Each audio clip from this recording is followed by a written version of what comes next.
इस रात में आज के वक्त के हिसाब से भी दुनिया में जितने भी मज़ाहिब हैं उनकी धार्मिक किताबें उठाकर देख लीजिए आप, मजहबी किताबें उठाकर देख लीजिए आप, उनसे आप ये सवाल करिए, मात्र महज ये सवाल करिए कि वो किताब कैसी है। मसलन ईसाइयों से पूछो इंजील कैसी किताब है, यहूदियों से पूछो कि आए यहूदियों तौरात कैसी किताब है, या ये सवाल आप खुद इंजील से पूछो, आए इंजील बता कि तू कैसी किताब है। पूरी तौरात पढ़ डालिए और तौरात से पूछिए क्या है तौरात बता कि तू कैसी किताब है। ऋग्वेद, यजुर्वेद, सामवेद, अथर्ववेद से पूछिए, एक एक लाइन पढ़ डालिए इन तमाम किताबों की और पूछिए आए वेदों बताओ तुम कैसी किताब हो। न तौरात जवाब देगी, न इंजील जवाब देगी, न वेद जवाब देंगे, सारी किताबें खामोश नजर आएंगी। आप यही सवाल कुरान से कीजिए, आप यही क्वेश्चन कुरान से कीजिए, क्या है कुरान बता तू कैसी किताब है। आए कुरान मुझे जवाब दे, बता तू कैसी किताब है। कुरान खोलते ही जवाब देता हुआ नजर आएगा, ज़ालिकल किताबु ला रैब फीह, ये किताब जो तुम्हारे हाथों में, ये कुरान जो तू पढ़ रहा है, ये कुरान जिसकी तू स्टडी कर रहा है, ये कुरान जिसका तू मुताला कर रहा है, यह ऐसी किताब है जिसके अंदर शक व शुबा करने की कोई गुंजाइश नहीं। ज़ालिकल किताबु ला रैब फीह, इस किताब के अंदर शक और शुबे की कोई गुंजाइश नहीं। ये कुरान शक और शुबे से बिल्कुल पाक और साफ किताब है, इसके अंदर चींटी के सर के बराबर भी शक नहीं किया जा सकता है। कुरान इस बात का जवाब देता हुआ आपको खुद नजर आएगा। ये बात हवा में नहीं कही जा रही है। आज तौरात पढ़ जाओ, इंजील पढ़ जाओ, वेद पढ़ डालो, सिखिज्म गुरु ग्रंथ देख डालो, बुद्धिज्म, कोई किताब इस बात का जवाब नहीं देगी कि वो कैसी किताब है। आप तौरात से पूछो किन लोगों के लिए नाजिल हुई हो, तुम्हें किन लोगों के लिए उतारा गया है, तौरात खामोश। आप इंजील से पूछो इंजील तू किन लोगों के लिए आई, इंजील खामोश। आप वेदों से पूछो आए वेद बताओ तुम किन लोगों के लिए उतारी गई हो, किन लोगों के लिए भेजी गई हो, किन लोगों के लिए नाजिल की गई हो। ऋग्वेद, यजुर्वेद, सामवेद सब खामोश। आप कुरान से पूछिए आए कुरान तू किन लोगों के लिए नाजिल हुआ है, कुरान जवाब देगा हुदल लिल मुत्तकीन, ये कुरान अल्लाह से डरने वाले लोगों के लिए हिदायत है। ये कुरान अल्लाह से भयभीत होने वालों के लिए, अल्लाह से सचेत रहने वालों के लिए हिदायत है।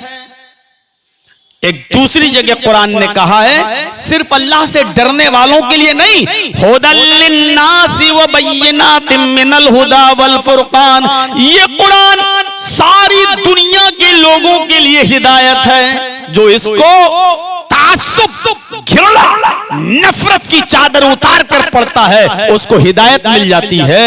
ये कुरान सारी दुनिया के लोगों के लिए हिदायत है। अबू जहल ने घृणा और नफरत की नजर से उस कुरान करीम को देखा, हिदायत नहीं मिली। वो सोचता था कि मुझे रसूल क्यों नहीं बनाया गया, इस मोहम्मद को नबी क्यों बना दिया गया। नफरत और ताज्जुब की ऐनक से कुरान सुना, हिदायत नहीं मिली। हजरत उमर फारूक ने हिदायत की ऐनक लगाकर नफरत और ताज्जुब की चादर उतार कर कुरान को सुना। हजरत उमर फारूक को अल्लाह रब्बुल आलमीन ने हिदायत अता फरमा दी। कितने लोग कुरान करीम को पढ़कर समझकर इस्लाम ले आए, और कितने ऐसे हैं वसीम रिजवी जैसे लोग जो सुप्रीम कोर्ट में एप्लीकेशन देते हैं कि कुरान की 24 आयतों को निकाला जाए। ये लोगों को की मानसिकता को खराब करती हैं, जिहाद के लिए उभारती हैं और मारने और कत्ल करने की ट्रेनिंग देती हैं। चले थे कुरान बदलने, अल्लाह ने वसीम रिजवी ही को बदल दिया। आज वो दर दर की ठोकरें खा रहा है। उसको उसके घर वालों ने भी कब्रिस्तान में दफन करने से मना कर दिया कि मरेगा तो हमारे कब्रिस्तान में दफन नहीं किया जाएगा। न खुदा ही मिला, न विसाले सनम, न इधर का रहा न उधर का हुआ। मेरे भाइयों, अंदाजा लगाइए आप। और आज से 22 साल पहले भोपाल की सरजमीन पर एक डॉक्टर था जिसका नाम था डॉक्टर शिव शक्ति स्वरूप। डॉक्टर शिव शक्ति स्वरूप को किसी मुसलमान ने कुरान गिफ्ट में दे दिया, English Quran, MBBS MS doctor. और गौर से सुनिए मेरे भाइयों, डॉक्टर शिव शक्ति स्वरूप MBBS MS डॉक्टर, उसने कुरान पढ़ा और पूरा कुरान नहीं पढ़ा, पूरा कुरान नहीं पढ़ा, 2-4 सूरतें पढ़ी और पढ़ते पढ़ते वो कुरान की इन आयतों पर आया जिसमें लिखा था वलक़द खलक़नल इंसान मिन सुलालतिम मिन तीन।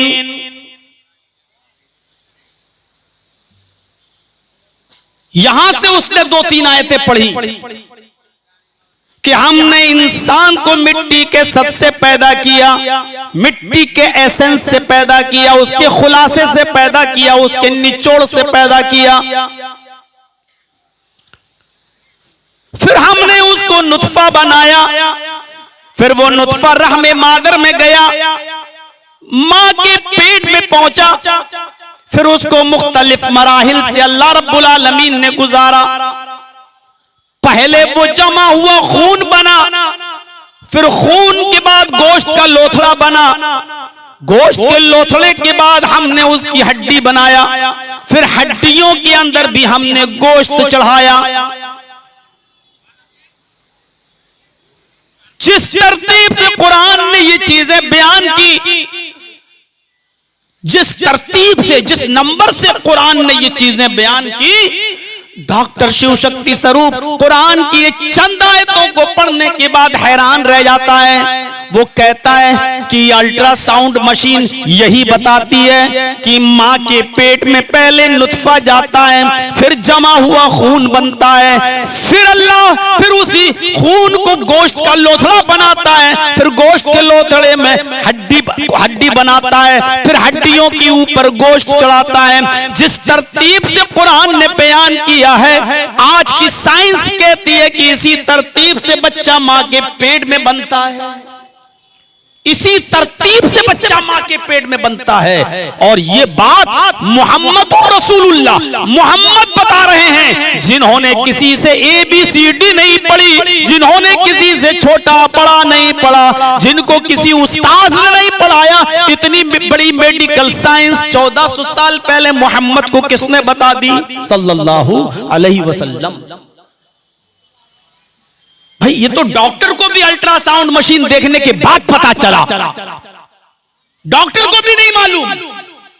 लेकिन मोहम्मद रसूलुल्लाह के जमाने में तो साइंस ने इतनी तरक्की नहीं की थी, तब अल्लाह ने मोहम्मद को ये बात बताई और मोहम्मद ने पूरी दुनिया को बताई। तो मोहम्मद रसूलुल्लाह को ये चीज कैसे पता चली? इसका मतलब ये है कि ये कुरान आसमानी किताब है, अल्लाह के अलावा ये बात तो कोई नहीं जानता है, इसलिए ये कलाम अल्लाह का कलाम है। डॉक्टर शिव शक्ति स्वरूप ने बस यही आयत पढ़ी और पढ़ने के बाद वो इस्लाम कबूल कर लेता है। अल्हम्दुलिल्लाह वो भोपाल की कबाड़ी मार्केट नंबर 2 में आकर अहले हदीस मस्जिद में आकर इस्लाम कबूल करता है। और आज भी वो अहले हदीस है।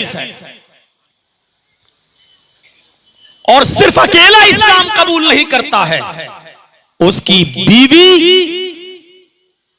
जिसका पहले नाम सरस्वती था, आज उसका नाम खदीजा है, और उस वक्त उसकी 8 साल 9 साल की बेटी भी उसके साथ इस्लाम लाती है, जिसका अब नाम आयशा है।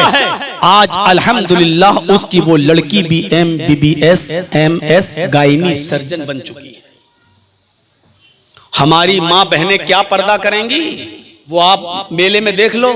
ये मुसलमानों के घरों में पैदा होने वाली बेटियां, मुसलमानों के घरों में जन्म लेने वाली बच्चियां, आज देखिए चूड़ियां और लिपस्टिक लगा लगा कर, पहन पहन कर और पायलें बजा बजा कर आज बाजारों में घूम रही हमारी बेटियां और बहनें क्या पर्दा करेंगी। जो डॉक्टर शिव शक्ति स्वरूप, जिसका आज नाम इस्लामुल हक है, उसकी बेटी आज भी पर्दा करती है और 9 साल की उम्र से पर्दा कर रही है। उसने MBBS किया तो पर्दे के साथ किया है। आज भी जब वो स्कूटी चलाते हुए हॉस्पिटल जाती है तो उसके हाथों में ग्लव्स और उसके पैरों में मोजे सॉक्स होते हैं, उसका चेहरा छिपा हुआ होता है। आज डॉक्टर बनने के बाद भी उसने जो पर्दे में रहकर खिदमत खल्क किया और लोगों का इलाज करती है, हमारी बेटियां और हमारी बहनें क्या पर्दा करेंगी।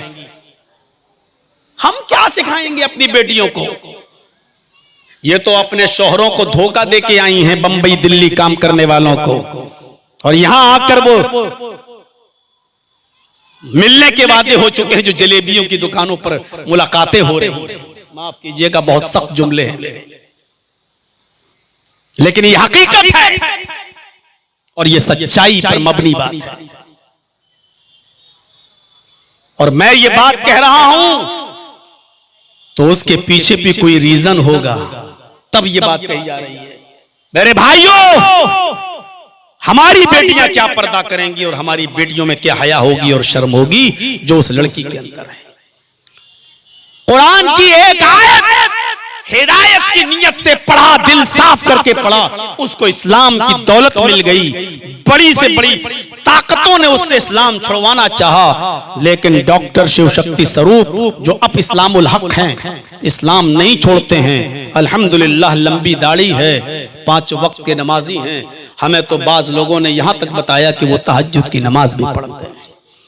उनकी बीवी खदीजा जितना सदका और खैरात करती है रमजान के महीने में, कोई नहीं, हमें नहीं नजर आता कि कोई और करता हो।